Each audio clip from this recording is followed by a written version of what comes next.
Hello po, magandang araw po muli mga kabuhay. Ay dito po tayo ngayon sa pagsasako sa buti. Ganyan po ang pagsalansan niya. Kailangan nakakamada na mabuti. Yan po ang pagsalansan sa buti na lungnik.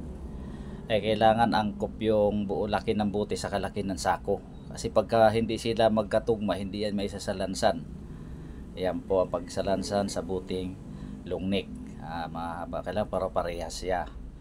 Ganyan po ang sa lansan. Dito naman tayo sa buti ng mga gin o bilog. Ayan, ganoon din po. Angkop din yung sako niya sa kanyang laki na buti. Kasi po pagka hindi maganda ang pagkasako, pag naghalo-halo yan, pagdating sa deliveran, hindi yan bibilangin, hindi tatanggapin ng buyer yan. Dahil hindi mabibilang, sinako talaga ang binibilang sunod sa bagsakan. Ganyan. Ayan po, kailangan nakasalansan siya. Yan na nakasako siya. Ang pagbilang kasi niyan ganyan, sa gilid ang pagbilang yung mga puwet yan ang binibilang niya doon sa deliveran. Okay, sana po may natutunan tayo.